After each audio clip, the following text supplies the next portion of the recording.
Welcome to another episode of Emotionally Intelligent Entrepreneur Podcast. Today we have a very special guest, Mario Sikora. Mario is an esteemed executive coach and an Enneagram expert with over 25 years of experience in leadership development. He has dedicated his life to understanding human nature and guiding leaders towards personal and professional success. Mario innovative approach, known as Awareness to Action Enneagram, has transformed business leaders across 5 continents. His work extends beyond the business realm, impacting both sports and entertainment as well.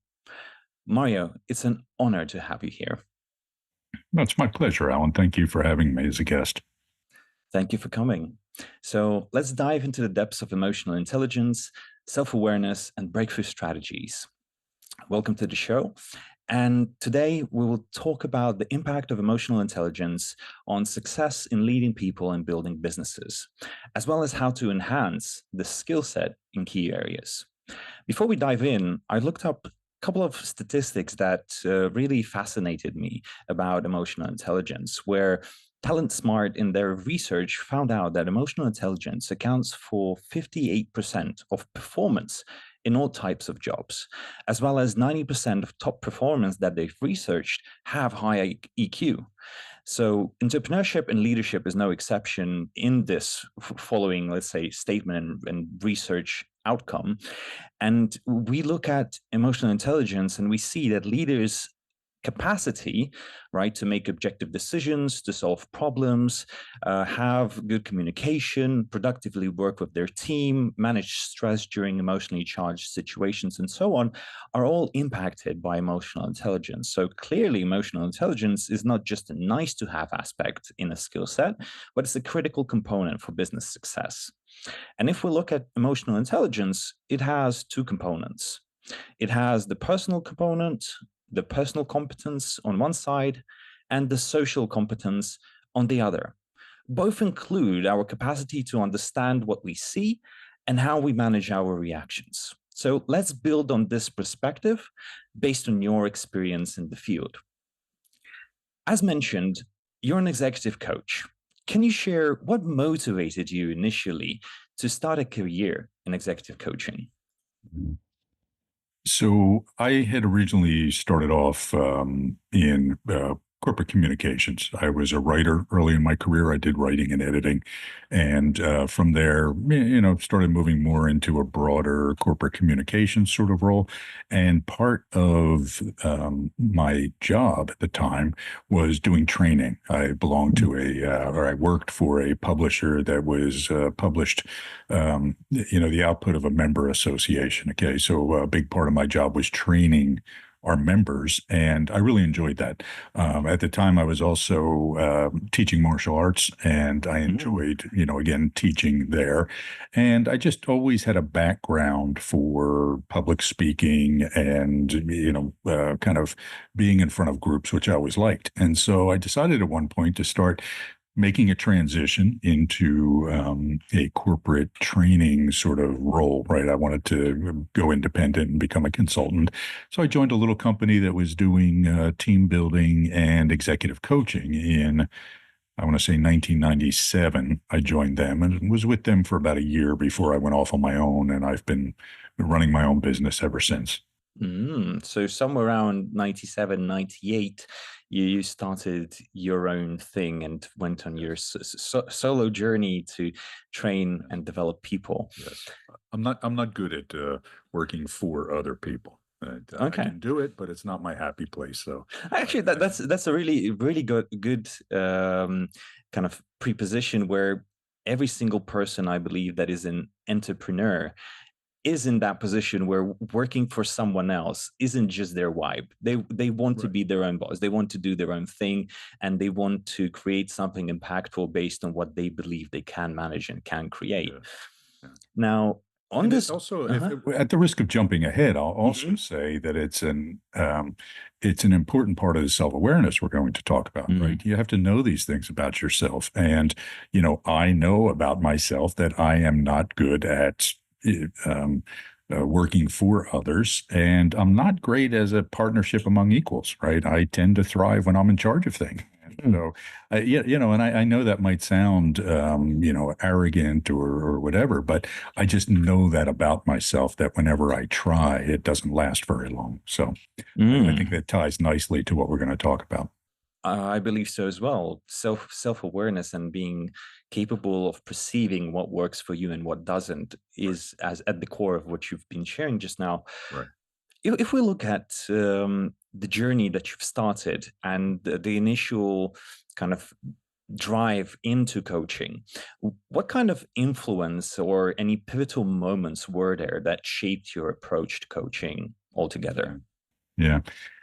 So if somebody's been around for a while, like I have, and remembers back to the late 1990s, and they know that coaching wasn't really a thing like it is today, right? I mean, you can't throw a stick down the street without hitting some kind of coach, it seems.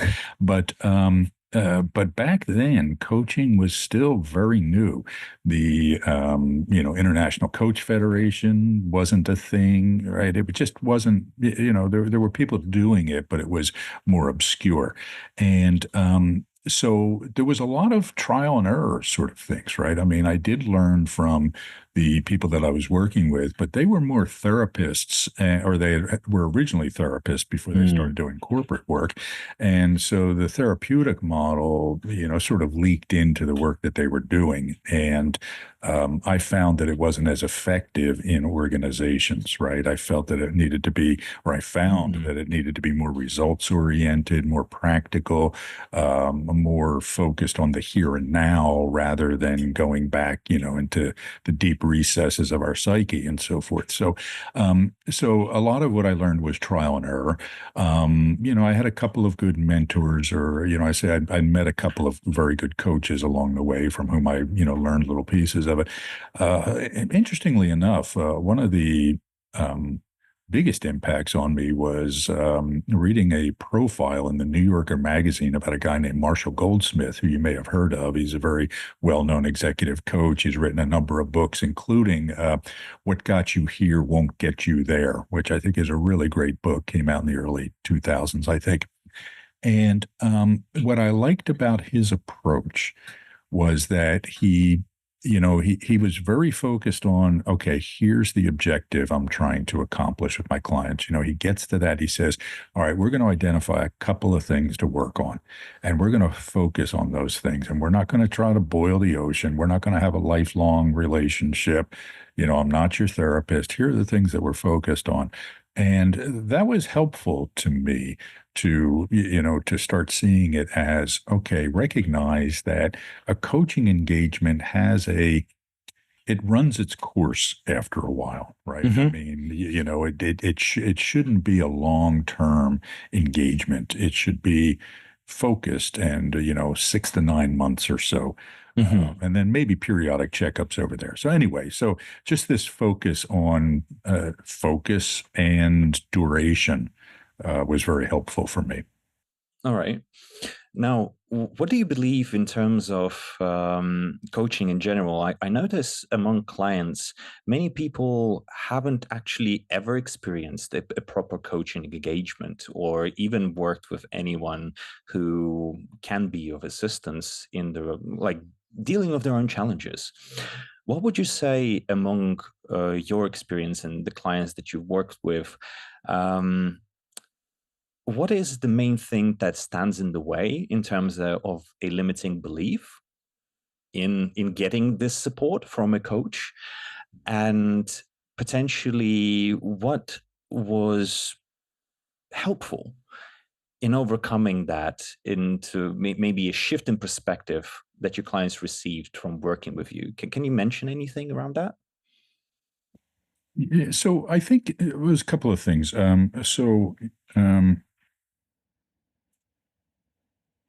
so as far as what makes a person a good candidate for a coach and what is at the heart of a successful coaching engagement, setting aside the qualifications and capability of the coach, but the coachee needs to be receptive to coaching. And one of the challenges you see in organizations is it's a lot of people with, who have been very successful in life. I mean, companies don't hire me to work with, frontline workers or that sort of thing. They hire me to work at the top of the organization. And these are very successful people, and they have big egos, and they have a lot invested in the image of themselves as successful, capable people. And it's also a lot of organizations can be a tough environment, right, where people don't want to expose any vulnerability or any potential weakness because it could undermine their career. So there has to be this mindset of someone who's thinking, I'm good, but I could always get better, Hmm. right? Or there's something specific I need to work on my game about. It's like when Tiger Woods, won the I forget which championship. I think it was the Masters by, a record amount, and then decided, you know what, if I'm going to continue to be this good, I have to work on my swing, right? And so he completely reconfigured his swing. There are some really neat videos out there, short videos of Eric Schmidt and Bill Gates, both of them saying how important it was for them to have a coach, right? And so here are like the two huge guys, the guy that was running Google, the guy that was running Microsoft, saying, hey, you know what? Even I benefit from a coach. So that mindset of I can benefit from a coach is a good one. Hmm. As far as what helps, I think, to make an engagement really, really successful is that the coach has to say to the client, you know what, you're fine. And the things you're doing are the natural outcome of your beliefs, your attitudes, and so forth. So you shouldn't be ashamed of those things, but that doesn't mean you need to be stuck by them. Right. So you're Mm. okay as you are. I'm not judging you. I'm not criticizing you for any shortcomings. I'm helping you see where you are, what's holding you back, and what we can do about it. So there needs to be a mindset of receptivity by the client, and there needs to be a non-judgmental evaluation by the coach, I think. Okay. What would you say in terms of the key function of a coach in a coaching engagement, where I hear many say at the beginning of their journey, like before they came to me, for example, for a session, and they were saying like, I'm fine by my own. I can do my own thing, and I don't need anyone who can teach me anything more than I already know. That kind of mindset. Right. What would you say in terms of working with a coach?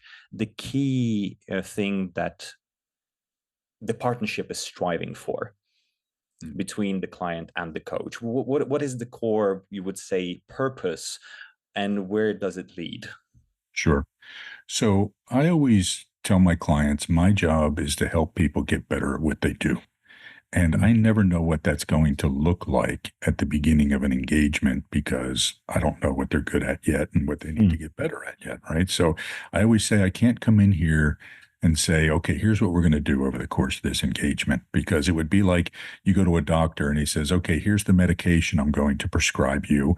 Now tell me your symptoms. Right. I mean, it doesn't make any Hmm. sense. Right. So you have to figure out what's going on there. And I think that what the coach and the client need to work out is an understanding of when the client needs to think for themselves and when they need help thinking about something, right? So What does that there's mean? yeah, so there's a lot of you'll hear a lot of coaches say, "Oh, a coach should never tell a person what to do. They should kind of let them figure it out, or help them figure it out, that sort of thing." Well, that's not what a coach does in any situation, right? I mean, you wouldn't go to a sports coach who's just going to ask you questions about how you feel about things and, wait for you to figure things out on your own. Fair enough. Sometimes, you want a coach who is going to help you to learn so you can become independent and you can become skillful and and an ongoing learner on your own. But they also have to be able to say, you know, I've had clients in the past who've struggled with this, and here what has worked for them. Why don't you give this a try, or why don't you give that a try? Right. So that I, So and it's like leading and directing into yeah, the right. Exactly. I mean, I remember one time having a very senior executive say to me at the beginning of our engagement, he said, Mario, I've worked with coaches before, and, my last coach, she would just ask me how I felt about things, and I Mm, said, sometimes I just want somebody to tell me what to do. Right. And, so the coach and the client have to sort of get an understanding of when do I help you learn and when do I teach you? mm. Okay. Okay. Yeah. In the realm of that chain of thought, um, as you've shared in your bio, when you started your executive coaching journey, you've built it on a foundation of helping your clients to establish a foundation of self-awareness for personal growth. What do you believe a foundation of self-awareness is important in the get-go? Yeah, I mean, this is, we call our company and our work awareness to action because for us, it's just assumed that if you don't have some degree of self-awareness, you're just simply not going to be able to grow. I mean, you have to have enough self-awareness to let you know when you're going off track, for example, right? Why am I angry, right? It's not just enough to act on your anger or try to repress your anger, but you have to know, well, why do I keep getting angry about this thing? What's going on here, and how can I fix it? So you just can't. I mean, somebody just can't be an ongoing learner without some degree of self-awareness. And every great leader I've ever met is a continual learner, right? They understand, man, the environment is changing all the time. My competitors are changing all the time. My customers are changing all the time. The people that work for me are changing all the time. I need to be constantly aware of what's happening. And I need to be constantly aware of how I am reacting to it so I can be more effective in my reactions to it. I mean, it's just fundamental, and I've never seen a leader thrive over the long term if they didn't have self awareness. Hmm. That beautifully gets us into looking at what do you believe are the like practical aspects of self-awareness in your experience. What do you see? What are the components that are like the foundational pieces of self-awareness? Yeah. So for me, self awareness comes in a number of components. Number one, there's external self awareness, right? This is an understanding of how we're perceived by other people. Okay. And a lot of people lack this, right? They think they're perceived one way and they're perceived another way. So they continue on with behaviors that they think are acceptable or they think that are desired and they're not, right? So they undermine themselves that way. So we always have to be getting feedback from people. We always have to be checking in with people that we can trust, people that can be candid with us without being insulting or painful, who can just say, hey, here's what I'm seeing, and this is going well, this is not going well, you should change this. Right? Now, the internal self awareness, it's interesting because it can, and I see this with a lot of people particularly in the self-help world, who go from self-awareness to self-absorption, right? They become so focused on what am I experiencing right now and how does this impact me? And it's me, me, me, me, me. And they're continually exploring their emotions and their feelings and their thoughts and so forth without saying, okay, now how do I take this information and apply it in some real way to make my life better? Okay. So we have to develop the ability to stand back and observe ourselves, right? So to Mm, develop metacognition that's kind of saying, okay, why is my mind, what is my mind doing right now? What am I thinking about? What are the repetitive patterns of thought that I'm trapped in and what's behind them? Why do I keep getting stuck with those? What are the strong emotions I'm feeling over and over again? And why do they keep coming up? And what can I do about it? And it's that what can I do about it piece that is really, really important, right? And that's what keeps us from going from self awareness to self absorption. mm. Interesting. And if we look at these two aspects of external and internal self-awareness, do you have any practices or routines that help you to enhance both external and internal self-awareness? Yeah.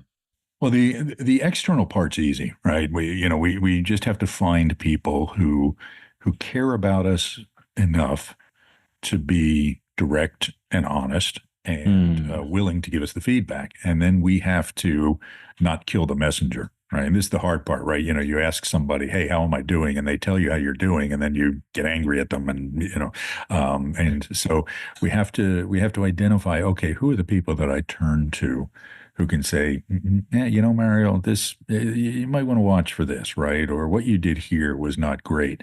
And then I have to watch for my reactivity Hmm. toward what they tell me. And I have to tell myself, okay, I can agree, I can disagree, but I can't get angry at somebody for telling me, giving me feedback that I asked them for. Right. Hmm. So, and when we do get angry at them, we find ourselves, surrounded by sycophants who only want to tell us good things about ourselves. And that's not helpful either.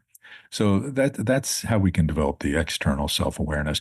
The internal self-awareness, there are a lot of ways to do this. I mean, in our module 2 of our program, our certification program, we talk about the 7 qualities of the mind, right? And different awareness practices that help us, observe what's happening with us. And so, for example, there's beginner's mind, right? There's it's a common idea in Zen Buddhism of approaching things like a beginner rather than an expert. So saying, okay, let me learn here, let me see, instead of coming across as the know-it-all and that sort of thing. There's the noticing mind, right, which is just the practice of observation of what's happening around us, of just kind of noticing without judgment. Okay. And this can be things like, I'm looking around my office now and, there are a ton of books here. And I look at these books all day long, but I never really see them. Right. So taking some time to just step back and see them. There's the embodying mind, which is, what is my body feeling right now? What is my body experiencing? And actually tuning into those things. So there are a number of practices, and there's a million practices like this. I mean, I have these 7 that I identify, but, they're books and volumes and wisdom traditions are filled with these sort of practices. Hmm. I kind of want to jump in and ask kind of a series of additional questions in this round, but I know I have planned a couple of questions that are similar, so I'll just kind of follow with kind of We'll the table those. plan. Yeah. So, looking at these aspects as well, can you share any moments in your life where an increased self-awareness helped you to make a better business decision? Yeah, and it kind of goes what I mentioned earlier about understanding that I kind of need to be the boss of things, right? Has really helped me. And I wrestled with that, right? Because I used to think, you know what, find good people, be equal partners with them. One of my favorite bands is the band U2. And U2, they all get 25% of the business, right? So they're all equal partners in the band. And I always thought that was great, and then there are other bands like the Police, where it was Stuart Copeland's band, right? And Sting and Andy Summers worked for him, and and there were plus sides to that and downsides to it. So I just function better where I can have partners, but you know what? I really need to be the top dog, or this just won't work. And it doesn't mean that I'm better than the other person or anything like that. I just know my limitations in this way. Right. And as much as I've tried to be a better person in this area, I struggle with it. So that's a big part of it. I've also noticed that I have a tendency to make really, really fast decisions. And so somebody will come to me with a proposal of some sort, and it'll, sound really good to me. And I'll say, hey, let's do it. We'll make it happen, Hmm. and that sort of thing. And then I realize, you know what, I really needed to think this through, and this is really not where I want to go, and that sort of thing. So I really had to tone down my impulsiveness in making business decisions about activities that I would, collaborate with people on as well. Hmm. So, if I heard you correctly, is basically one of the things is understanding your tendency, where building a business, that you're more comfortable building the business around you as the leader, as the heart of the whole thing that is going on, and then have people around you that basically have their function and do their role. Of Is that? reflecting glory on me. Yeah, no, I'm not, I want to be careful about that, because the business doesn't have to be about me. right? But I really feel the need to be the final decision maker. Mm, And got you. yeah, so it's not so much, hey, you're here to make me look good or you're here to benefit me. No, I'm really, for me, and again, this is something that's important to me. It's really important for me to create opportunity for other people, right? So Mm, I'm always trying to elevate people so that they get opportunity to be recognized, to be noticed, to thrive, right? Because I just think it's in my interest to do that. Plus, hmm it's just a good thing to do, right? Just it's an ethically, morally good thing to do. But it's kind of like I'm happy to help you as much as I can, as long as it's going in my direction, right? The direction that I want to go, right? So hmm yeah. So just to clarify that point. Got you, got you. Based on kind of the perspectives of being self-aware and understanding certain elements of self when building a business, for the entrepreneurs listening, what would you say, what would you pick as the three aspects every single individual should become aware within themselves? And what is the practical implication on the business of each of them? Yeah.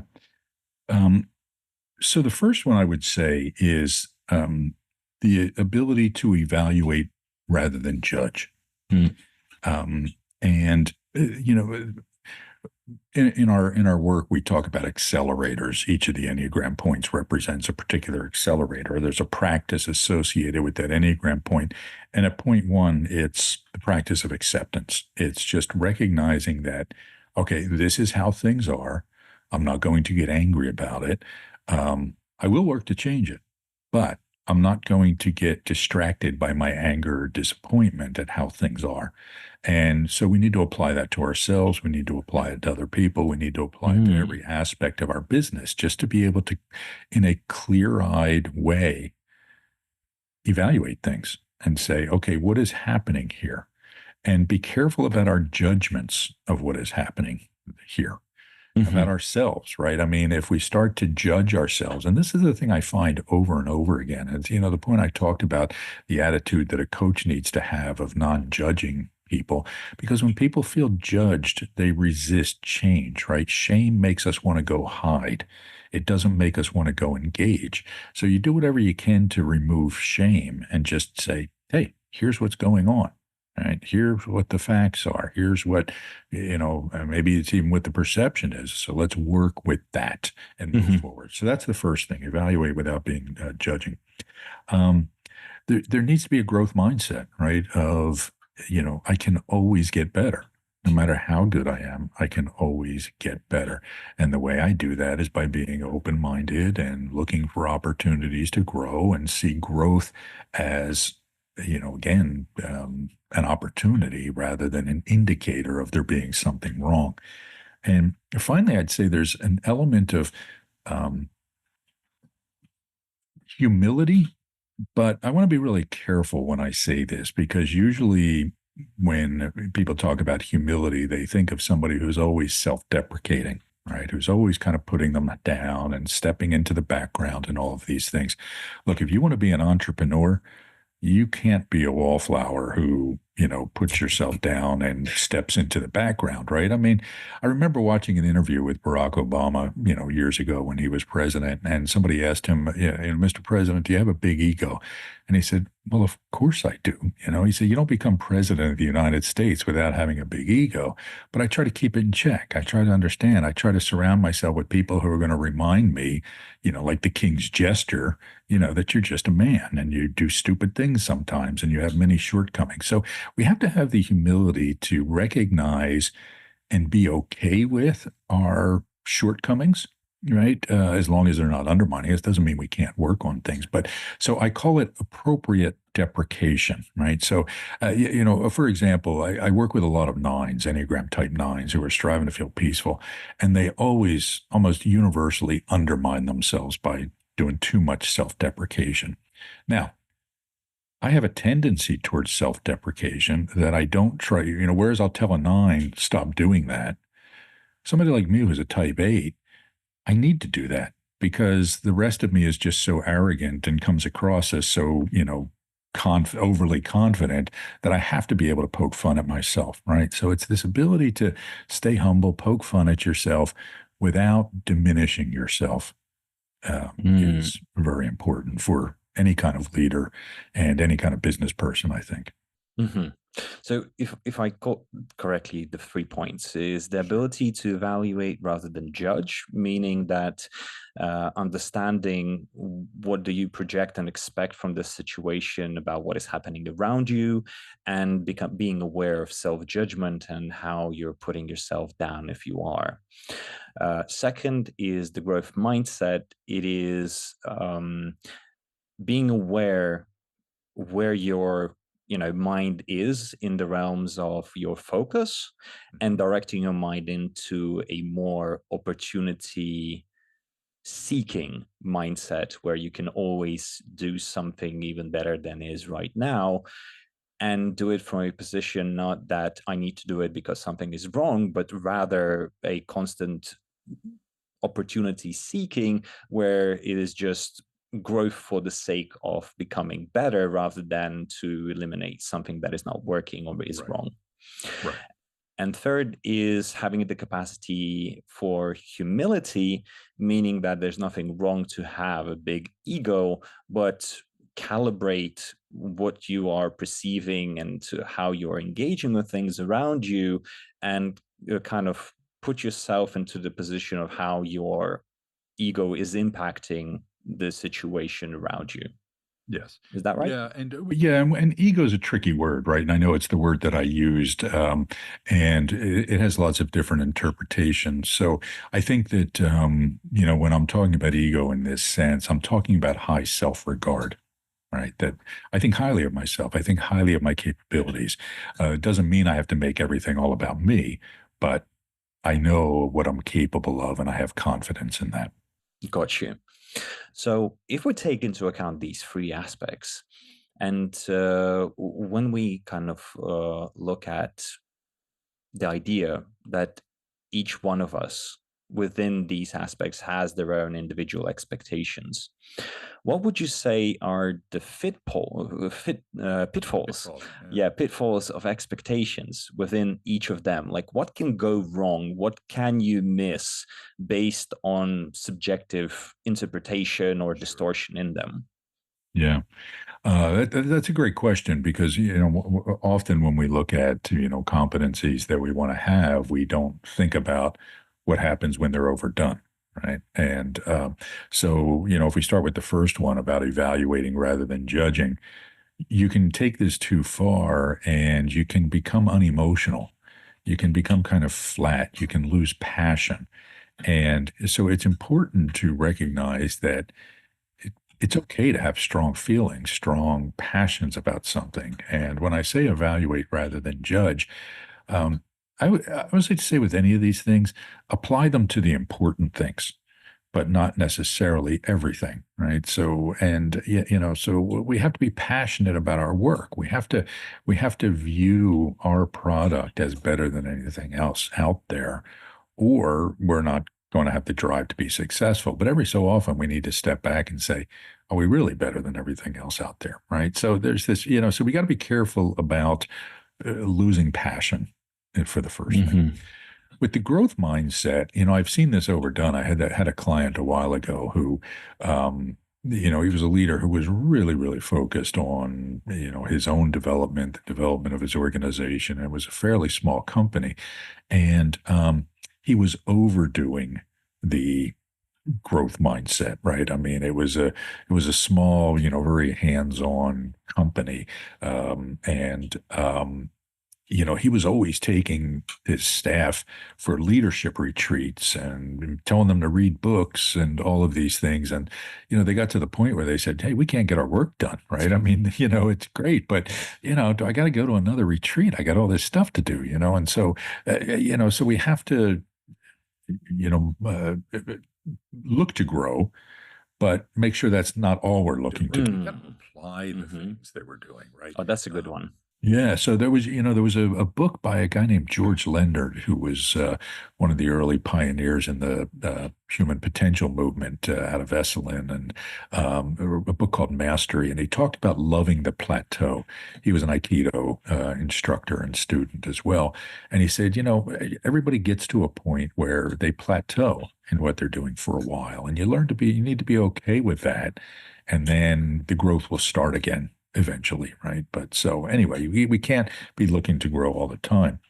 And again, when it comes to the self-deprecation that I talked about, we have to make sure that we're not overdoing it, because we start to believe the things we hear.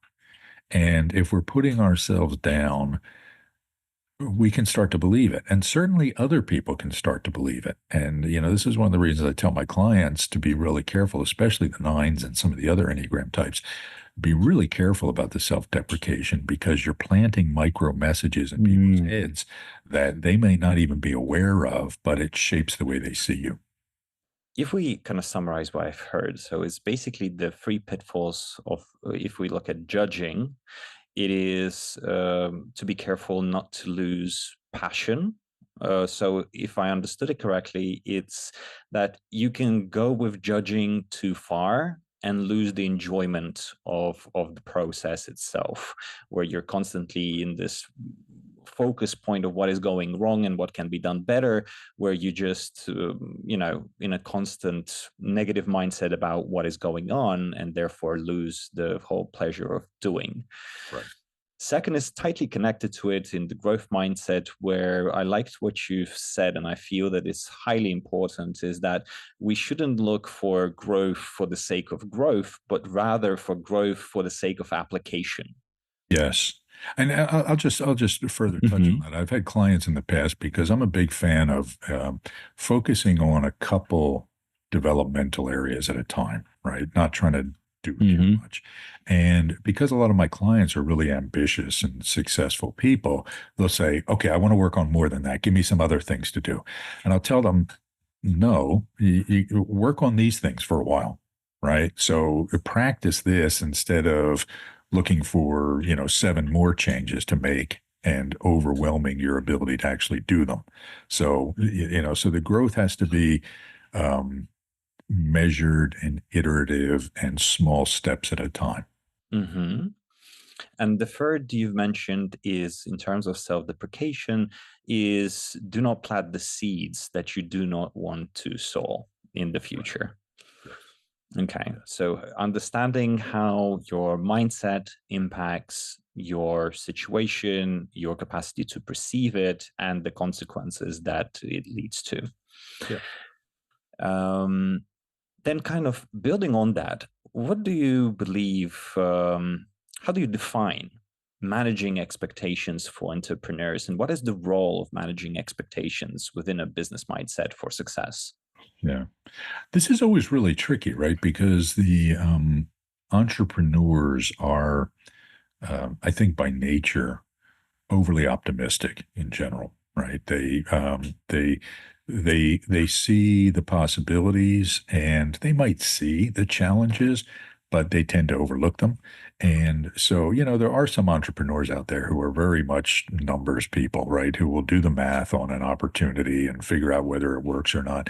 But in my experience, most of the people who build things, including companies, um, they have this what they say about Steve Jobs, this reality distortion field or something, right? Where he was always seeing success in the future, and so I think that's necessary, um, and it needs to be leavened with this kind of self-awareness we've been talking about, right? And this awareness of the environment. So again, I think that we have to kind of realize that, we probably need about a 60-40 optimism versus, reality, or over optimism versus reality percentage, right? But there has to be that part of us that's saying, okay, every so often, let me stop and think this through.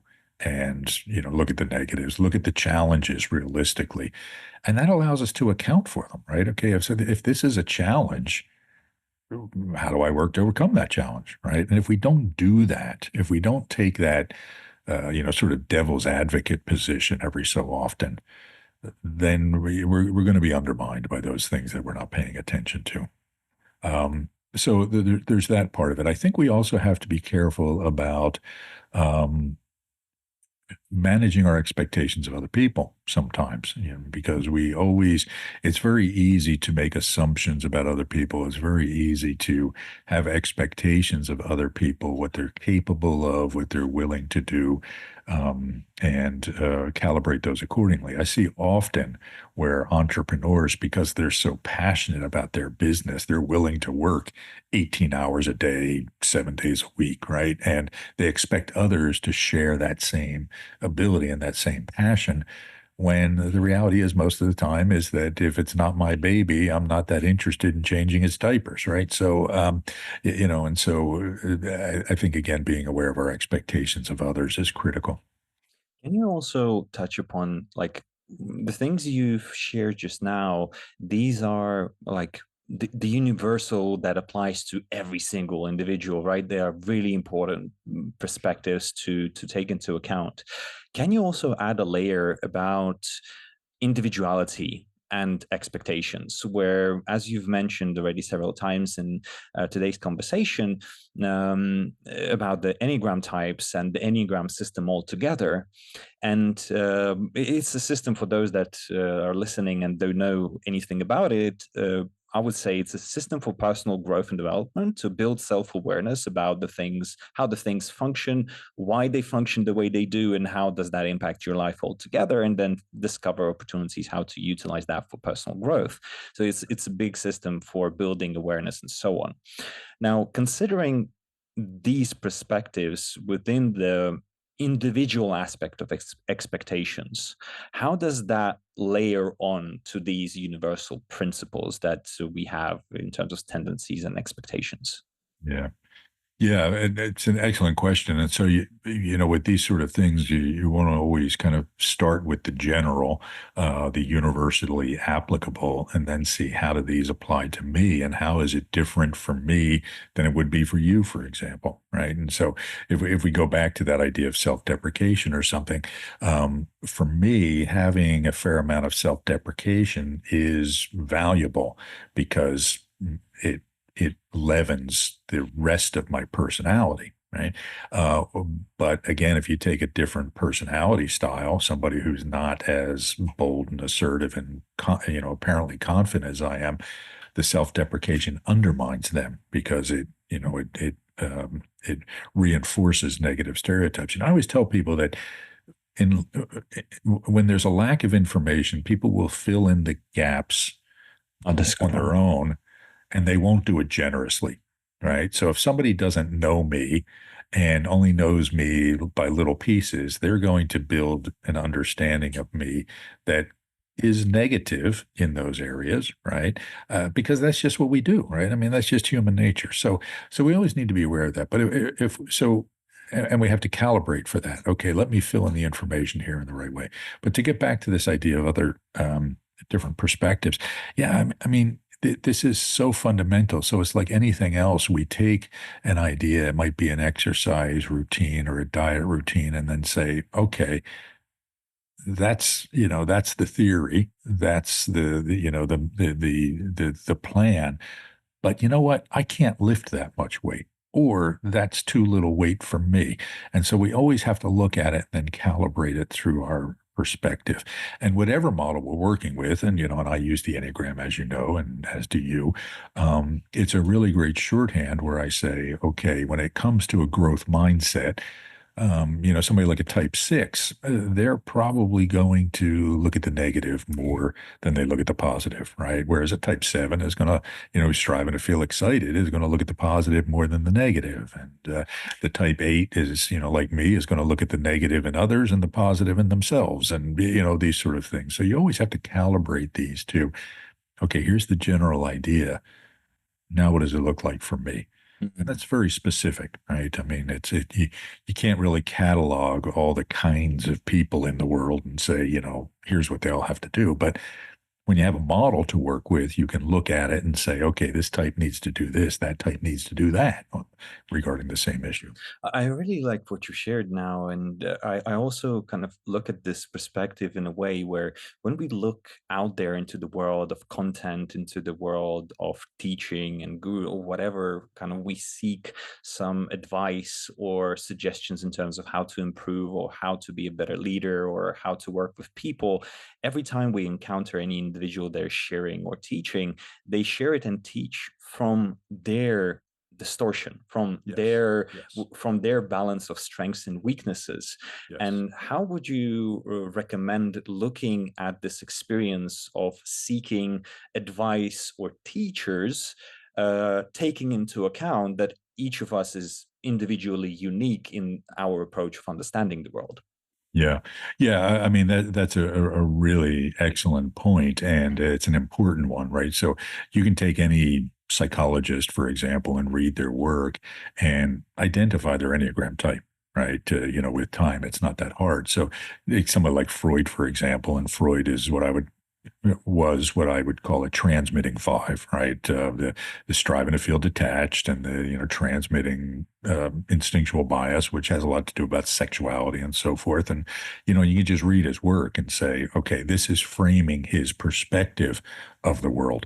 And anybody who looks at my work, and if they're familiar with the Enneagram, they're going to say, well, that's really eight-ish, okay, and what he's doing. And so, and I'm aware of that, right? And I'm aware that I, while I have to accommodate other perspectives, other personality styles, that the things that I'm best at helping them with are things that navigating eights like me tend to focus on, right? Understanding people dynamics and being effective leaders within those sort of things, being assertive, being confident, but not being overbearing, right?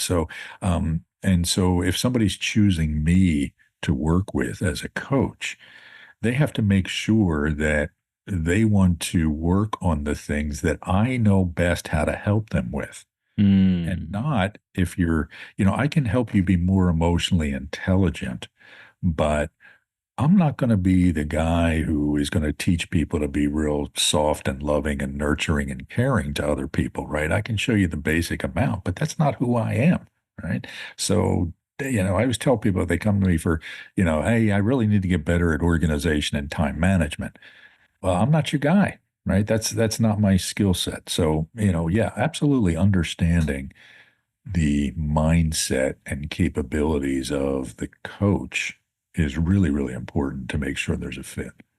Do you think like it would be valid to have some kind of question in place for a person that is seeking support from a coach, to better understand the coach that they are kind of trying to potentially work with, to better understand what can they offer based on maybe their skill set, their personality? Would you say there is any kind of universal question that people can ask? That's a really good question, and I'm responding off the top of my head, so Hmm. maybe something better would come to me. But I would always just bring it back to what are the results you tend to help your clients get, right? Hmm. And why do you think you're successful in helping them get those specific results? And you're Hmm. going to learn a lot about the coach in that way, right? Because, for me, I always, like I said earlier, my job is to help people get better at what they do. But again, it's really going to be around being more capable, being more confident. And I always tell people that I help people scale, right? So I help high potential people get ready to take on more and more responsibility. So if that's what you're looking for, I'm your guy. If you're looking for something different, you might want to talk to somebody else. Okay. Hmm. Um, so, um, um, so yeah, I think that's it. What results do you help your clients get, and why do you think you're good at getting helping them get those results, and why do you think those results are important for them? I also kind of that led me to another thing that if we imagine for entrepreneurs out there listening, each one of them has a unique potential, unique skill set, unique frame of mind with which they approach building their company, building their team, looking for people. What would you say the person in a position of leadership and being an entrepreneur can ask themselves to become better aware of the core leading tendencies that they have, so that they can better inform the people around them of what to expect from their leadership, from working with them? Do you have any ideas come to mind? Yeah, what I have found is that I'll ask people, what do you think the ideal leader is? Right? Because usually when I ask somebody to identify the ideal leader, they'll identify the ideal version of themselves and they'll show what their leadership values are, their leadership principles are, and their leadership style is. But they've probably never thought about it before. Mm. Right. So this forces them to think about it. And then it makes them aware of what their leadership non negotiables are, what their fundamental leadership principles are. And I often tell my clients, you know, your subordinates should know from you what you expect from them as leaders themselves, right? I expect the leaders in my organizations to be like this, this, and this. And it should be explicit, it should be thought out and coming from a place that both matches your fundamental values and what you think is effective. And all of your people should be able to report this back to me. Brilliant. I love that. Like, I jumps me back to last several sessions I had with also team leaders, and I constantly encountered this challenge where either them from their higher ups do not have the answer to this question, or they themselves have never thought about it, where having clear and understandable expectations that you hold towards your subordinates is one of the foundational things you should be aware of, as well as answering the question of what is an ideal image of a leader. And answering them, you can state your expectations and values that you carry as a leader, and then report that and kind of build from there the relationship with the team that you're putting together, so that they could, even at the beginning, even at the beginning of hiring stage, where you actually put together a team, these are fundamental things you should report and state as, okay, this is what you will be facing. This is what you're coming into and you will be dealing with. Are you ready for that? And many don't do that. And that's such a big and strong thing to answer for yourself and build on that, because it creates so much more mutual understanding and clarity within the team that you're putting together, right? Absolutely. Understanding expectations is so, so, so important. And, as a parent, it's hard for me not to see the overlap between parenting and leadership, right? I mean, I'm always careful about using that analogy because I don't want to infantilize, people in organizations and, make them seem like children.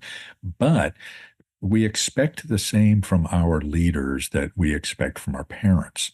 And one of those things is clarity, right? What are the boundaries? And what happens when I violate those boundaries, right? So, for example, with four boys, when they were younger, I would say, okay, I want you to be home at this time, right? I want you to be home at 10 o'clock. I wouldn't say, be home at a decent hour, right? Because a decent hour for them might be very different than for me. And I'd say, be home at 10 o'clock. And here are the consequences of not being home at 10 o'clock. Okay. And so 10:01, you get your phone the next day, right? I mean, you don't get your phone the next day. 10 o'clock, you do, right? That's very simple. And so things are clear with them, right? They understand, oh, okay, this is what's expected of me. And I don't get angry about it. I don't, shame them or anything. I say, you just made a choice. Okay. Now you live with the consequence of those choices. But and I have had few problems with my sons because of that, right? Because it's just, they know it's expected of them. They know the consequences of not meeting that. And and all is good. So we have to do the same with our the people that work for us. Is here's what's expected. Okay, here are the consequences of when it's those expectations are not met. Let's go from there. Got you. That beautifully leads us into the second aspect of emotional intelligence, where we look at the social competences, right? Where it's basically the focus on communication and relationship management. And I believe that at the core of entrepreneurship and business lies relationships, where every single relationship, it implies cooperation with another person that is unique. And we have to take that into account. Now, considering that everyone that works for us or that we work with is unique, what do you believe is at the core of effective communication and relationship building? Yeah, I think the way we need to look at this aspect of emotional intelligence is to remember that it's all about getting the results that we want. It's not about whether you're a good person or a bad person. It's not about what's the right way to treat people, that sort of thing. It's, do you want to get the results that you want? And you get better results by understanding people's emotional states and your responses to them, right? So, for example, I had this one Enneagram type 8 leader some years back, and he was just really tough with people, right? He could be insulting, he could be, brusque, he could, be short with people. And it was undermining his ability to be effective. And I said to him, when we were talking about this issue, I said, look, people think you're a jerk, right? And he said, well, yeah, that's just the way I am. Okay. And you know what? I don't feel, they're not doing this, they're not doing that. And I said, stop just for a minute. Are you getting the results that you want through this behavior or not? And he said, well, no, I'm not. And I said, okay, then do something that's going to get you the results you want. Stop being a jerk, right? Now, what often happens is people don't have the skill yet to Mm-hmm. behave in a way that's kind and thoughtful, right? And so they need to learn and develop that skill. Say please, say thank you, say how are you? Those sort of things. But if you frame these things in terms of getting the results that I want, so if I have people who have different communication style, person A is very good with direct instruction or direct, conversation. So that's what I give them. And person B needs to be warmed up a little bit. They need some niceties and so forth. So the other day I was talking to a guy, he's a friend and, but we were talking about some business things and he's an Enneagram type 5, right? So we call striving to feel detached, very cerebral, analytical. And when we connected on Zoom, I got right into the issue, right? And I didn't say, "So, how you doing? How's this? How's that?" Because he didn't care about that, and I knew it. He just wants to get to the point. Other people, however, you have to take a different approach. So emotional intelligence is just recognizing what's going to work with people, right? And how do I manage my emotions in response to that? How do I be aware of other people's emotions so I know what works for them? And how do I manage my own emotions so that I can be effective with them? Mm-hmm. How would you say a person can define the difference between the experience, as you've mentioned, like you have to change who you are at the core versus adapting to the individual and the result that you want to get? Yeah. So I always tell people that, who you are at the core is a mythology, right? I mean, we have values that are important to us. We have um, principles. We have capacities. Okay. But beyond that, everything else is malleable, right? Everything else can grow. And while growth is hard work, whenever somebody tells me that, well, I just have to be my authentic self, I say, well, that's just an excuse for being a jerk. And, Mm. authenticity is an act of becoming. It's not an act of reverting or remaining. Okay. So I can be authentic by staying clear to my values and staying clear to my goals and objectives, but by changing my behavior or changing my attitude or changing the words that I use. Okay. So that's not becoming inauthentic. That's just becoming more effective. That's nicely put, where authenticity is the act of becoming and basically understanding what do you value and to kind of what are you building on in life in that domain. Then behaviors adapt and change and become more malleable depending on the situation, but values do not change. If like Exactly. if you are a good person, but the expression of a good person can change from a situation to a situation. Right. Right. Yeah. Sometimes it's good to tell somebody a hard truth, and other times it's cruel to tell somebody a hard truth. Okay. So it's Mm. not the telling of hard truths that's either good or bad, but it's the circumstances in which we do it.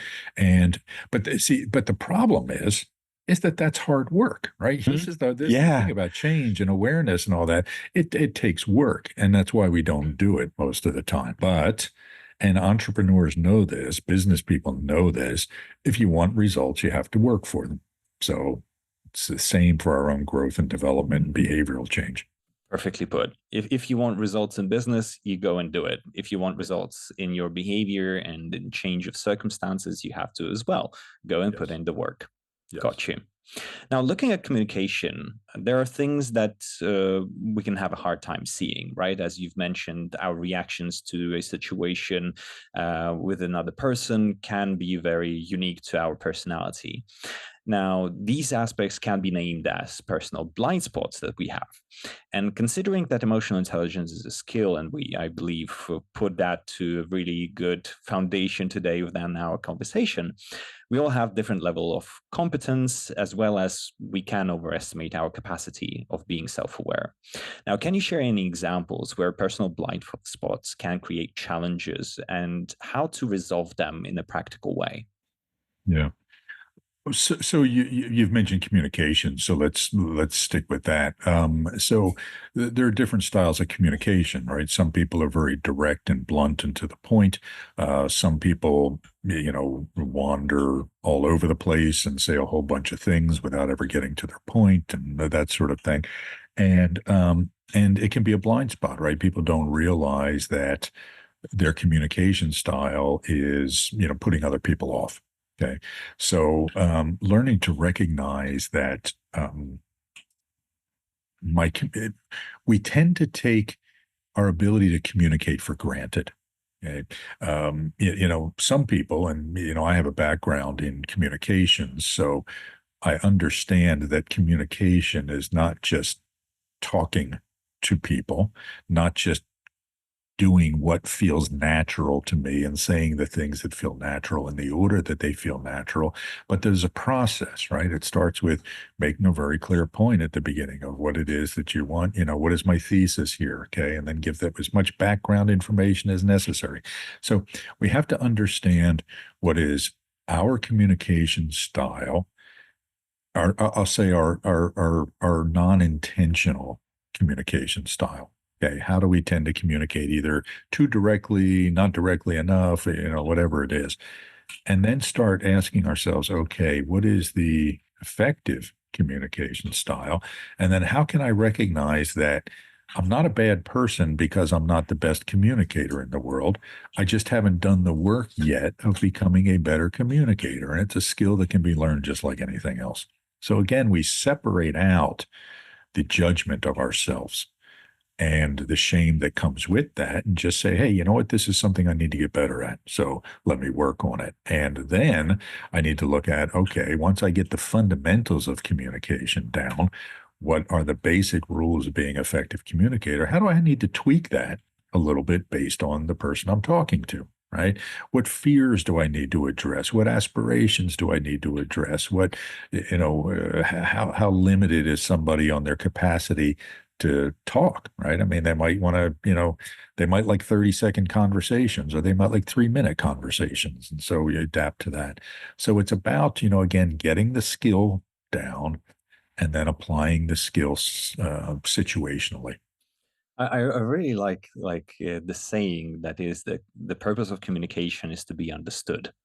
Yes, yes, And then yes, to be understood is to be able to deliver a message in a way that gets to the result with the yes. individual at hand. Yes. So and it is incumbent upon the one communicating to be understood, Mm-hmm, not the mm-hmm, one receiving to understand. Right. So you're from Estonia. Okay. mm-hmm, So if I go and I haven't been to Estonia, I don't know much about it. But if it's a place where people don't speak English regularly, I can't go and start talking to people in English and expect them to understand me and be frustrated or angry at them when they don't, right? They're from Estonia. They're not from the UK or Australia or India, so forth. So we have to understand, okay, it's up to me to figure out mm-hmm. how to communicate to people. How to manage and overcome this point in ourselves where unconsciously we're trained through the example of people around us that are not as self-aware as we desire them to be.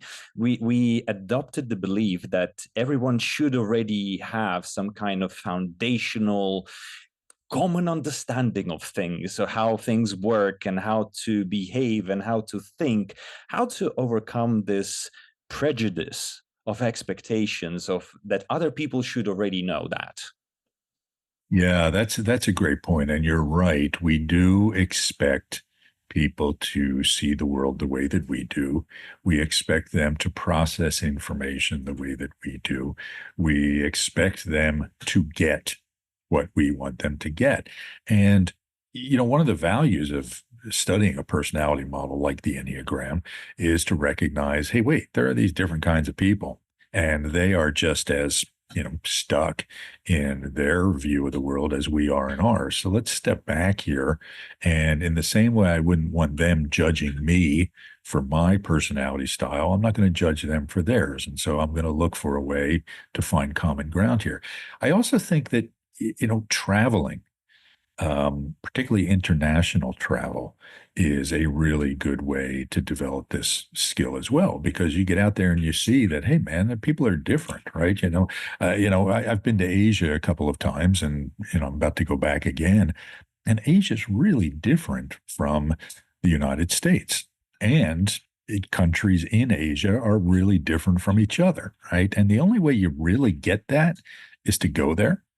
And so when it comes to understanding that people are different, the best way to, once you understand that intellectually, to go out and interact with them, right? I mean, just, engage with people in an inquisitive and open-minded way. And then you start to understand, okay, that's where they're coming from this way, this position. And that goes in line with what you've shared in terms of the competencies of having a growth mindset, about being open minded, having humility, and opening up yourself to the intellectual learning of the differences of people around you, and accepting that that is a fact, just as you are uniquely you and different potentially to your parents, where you wouldn't say that, okay, I'm 100% like my father. You would say, yeah, my father is different. I'm a different person. And you know and see the differences between you and your father, even though your father would want you to be the same as he is and aligned with his values, his vision, his perspective of the world. You are a unique individual that stands out if you two are together, right? And the same way, every single person around us is uniquely different. We just need to accept that intellectually. And as you wonderfully shared, that was one of the things that I wanted to ask you, is effective methods of identifying, right, the differences and how things are different is, as you've mentioned, learning the Enneagram and looking at that from a lens of how people view the world differently, as well as travel. I really love that tip, that the more you ingrain yourself into different cultures, the Yes. more you have the capacity to understand the world around you from another perspective. That is Yes. very wonderfully put. Now, kind of looking at all these wonderful things in terms of understanding yourself and communication and so on, in terms of leading people in general as a unique individual, what do you see are the most common mistakes entrepreneurs make and how to recover from them? Yeah. So I think we've touched on some of this to some extent, in that leaders can fall into the trap of expecting other people to think and act and feel like they do, right? Hmm. And then become frustrated when they don't do what we think they should do, right? So we have to recognize, number one, that people are different. We have to recognize the people that we lead. We have to understand who they are, what their values are, what drives them. And then if we want to influence them, we have to speak to their values, not to ours, right? They have to know what our values are. But if we want to inspire or motivate them, we have to speak to their values. Okay. So we have to understand what they are. And I think too, so there's this element of understanding people and motivating them from their own perspective rather than ours. There's also, when we want people to grow and change, we have to speak to their values as well. Okay, so give them something that they can aspire to that means something to them, not just to you. So those are some of the fundamentals. I think too that when being a leader, we have to understand, and I read this in, I'm forgetting the name of the book now, so this is not an original insight to me, but it was based on some research that what people look for in a leader at a fundamental level is competence and sufficient warmth. And sufficient warmth is an interesting idea because, now competence is one thing. I want to know that the leader knows what they're doing, right? That I can trust their judgment, that they're capable, that they're going to be able to execute, they're going to be able to make things happen. But then I want them to be human. And I want them to see me as a human because that way I'm not worried that they're going to throw me under the bus, that they're going to just disregard me whenever it's convenient to them. But I don't want them to be so human that they don't have the detachment necessary to make good decisions, right? So that sufficient warmth idea is a really interesting one because it implies, okay, I see you for who you are. I have empathy toward you, but you know what? There are limits. And, at some point I might have to make a hard decision. And that's okay. Hmm. So That's nicely said, that having the necessary detachment to make tough decisions and not being too caught up in their individual relationship, and yes, understanding that business is a business, not a absolutely. family for a Absolutely. functional execution. Right. And in terms of competence, I know that many people are afraid of taking a step into leadership or entrepreneurship where they believe they are not competent enough. Like they're projecting that they have to know it all, they have to be it all, and be the brightest in the room. Right. And at the same time, there is a saying that exists where I think it was like all of them say, even Bill Gates and Jeff Bezos, all of them said the core idea that if you're in a room of people and you are the smartest, you are in the wrong room, Right. and you have to hire people that are smarter than you so that your business can thrive, because you should lead people, not be the executioner or know it all. How Right. do you feel and think about this kind of perspective? Yeah, I think that, there's always going to be, people rise to leadership positions because they're really good at something. Right. And that makes them stand out. So there's going to be something there that they're better than other people at. Hmm. It may not be subject matter expertise, right? And in fact, the higher you get into an organization, the less it's going to be as a subject matter expert. Okay. So leadership is a specific quality in and of itself. It's a competence in and of itself. It's the ability to get the best out of people and direct them in a specific direction, right, toward identified goals. So I'm the leader because I'm the best at doing that. Now, I have to know enough about what everybody does so that I know when they're, blowing smoke at me, right? I have to know enough to be able to question. So it's more like I don't need to be a subject matter an expert in something, but I need to have really good critical thinking skills, right? So I know what questions to ask and I know when something doesn't feel right. I don't have to be the most emotionally intelligent person. That's what I have HR for, right? Hmm. but I have to have enough emotional intelligence to recognize when something's going off track. I don't have to, be the most financially savvy person. I need a good CFO to do that. So I need to be good enough at everything, but be really good at being a leader. Mm. And if we look at this capacity of being a leader and leading teams efficiently, what kind of advice would you give to entrepreneurs on leading teams efficiently? Is there any specific things that you would say that this is the cornerstone of effective leadership? Yeah. It's funny because one of the things I've learned working with leaders for almost 30 years now is that there are all kinds of leaders who are effective, people of all different personality styles that are effective, people of all different temperaments and approaches and philosophies that are effective. Leadership is very much about being aware of recognizing what is needed in this situation. Okay. So, you see CEOs, for example, who will be really successful in one company and then go to another company and fail spectacularly because they're applying the same things that worked for them in this environment to another environment where something else is required, right? So we need to be adaptable. That's a fundamental quality of leadership. And in fact, it's the thing I always say is the most important starting point. Am I able to adapt? Okay. Now, once we're there, there are certain fundamentals that I think leaders need to do. Number one, they need to be able to establish clarity. What is it exactly we're trying to do, and what is it exactly that's expected of me? So creating clarity and simplicity is a hugely important leadership skill. The second thing is an ability to develop people and an attention to talent development. Not only do you need to go out and find the best people you can find, but you need to devote a lot of energy to developing those people once you have them. Those are the things that allow people to scale when they're running a business, right? Is what are we trying to do here? Who are the people that need to get us there? What skills and development do they need in order to keep growing? And then it's about execution, right? How do we get things done? Am I focused on making sure that things are actually happening? Am I holding people accountable? Now, none of this is brain science, right? This is pretty common advice, although I think the developing people is often overlooked in a lot of organizations and by a lot of entrepreneurs.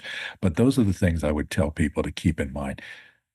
Develop adaptability so that you can always be looking for what do I need to get better at? What do we need to get better at? And then work on doing that. Then create clarity, develop your people, and execute. I really like what you said, that creating clarity through establishing expectations enhances and creates simplicity. And Yes. this is what is missing in so many businesses that I see. I'm working with leaders, and basically, I'm hearing over and over again that there is no clarity in terms of expectations, in terms of where we're going, what we're doing. Everything is as chaotic as manageable. And then when we get to the core point of creating this clarity of expectations, is about taking individual, let's say, taking individual ownership. If someone is not creating this clarity for you, do it yourself. And Yes. when we are in leadership positions and we are running our own business, we need to provide that to our people. Otherwise, they will feel more and more motivated. They will feel more Yes. and more lost, and they will feel that they're misaligned with your mission and your vision. And you get them on board to support your journey, to enhance your capacity to build that business, your dream, your vision, and to make something happen together. But many leaders I see miss that this component of understanding and delivering the understanding to another Yes. person. Yeah. And it's often because they don't take the time to ask themselves what they really want, what Mhm. they're really trying to accomplish, right? It's not always as clear in their own minds as it should be. And therefore, they can't communicate it because they don't know what it is. Got you. Definitely. It's a wonderful conversation. I know I can go on with you for hours. This has been Um, fun. it definitely was. And do you have any final thoughts or advice on emotional intelligence and entrepreneurship. Is there anything else you would like to add? It's interesting. So I first was started doing consulting work around the time that Daniel Goleman's first books on emotional intelligence came out. And in fact, my first book was about the Enneagram and emotional intelligence. And so this is something that, I saw the rise of in a way as, something that people talked about. Now everybody's familiar with it. Back then, people really, people didn't think of it that way. They might have talked about people skills or something like that, but you didn't really hear people talking about emotional intelligence that much. Now everybody talks about it, although they don't always know what it is and they don't always actually apply it, but people are familiar with the idea. I think what's important to remember is that there's nothing mysterious about emotional intelligence, and it's just good business, right? Because all emotional intelligence really is, in the end, is the ability to recognize my own emotional states and manage my reactions to them, right? Am I feeling angry? Okay, don't yell or don't, do whatever. Am I feeling sad? Okay, why? What do I need to do about it, right? So it's about just what's happening with me and what do I do about it? And the other element, like you've talked about, is the social or the other person aspect of it. Okay, how am I responding to this person? And how can I do it better? What is this person's emotional patterns, and how can I manage my reaction to them better? Okay, so it's nothing fancy, it's nothing mysterious, it's just good common sense stuff. If you want to be effective, you have to be more emotionally intelligent. That's all there is to it. And you need to put in the work. Oh, absolutely. Yeah, right. I mean, it's like any other kind of intelligence, right? You're not born with it, right? You got to read a book, that sort of thing. So, yes, absolutely. You got to put in the work. I really love that we've managed to set kind of the foundation today for the whole idea of what are the potential avenues of exploration, of development within emotional intelligence. And the main core thing is not something that we're born with or something that we're gifted by nature or whatever that may be. It is that we have to understand it. We have a pattern of perception, understanding, and filtering the world around us, which can be adaptive, can be maladaptive. And we need to discover what is not working for us and implement the needed change to learn new skills to be more adaptive and get the results that you want. As you've mentioned really nicely, that communication is about being understood. And if you want to be understood, take the needed action to be understood. That is very nice. So, Mario, it was a pleasure to talking to you today. And do you have any projects? Where can people find you? What would you like to share with the Sure. audience today? Well, thank you. Yeah. So the best place is I have Mario Sikora links.com, where you can go and kind of find my links to all my socials, websites, all that sort of stuff. Lots of free resources if you go looking for them. We do Enneagram trainings, both in organizations, but also certification programs for individuals. So you can find out information about all that at Mario Sikora, Sikora, links, all one word.com. And, feel free to reach out to me if anybody has any questions or wants to learn more. So, but Alan, I want to thank you for having me. And, I think you're a bright young guy who's doing a lot of great work, and really wish you all the best of luck with your podcast and all the other things that you're doing, which are really exciting. Thank you. Thank you for your support. All the links I will add to the description to the episode so you can find them there. And yeah, thank you very much, Mario, for being with us today. Enjoy. So long.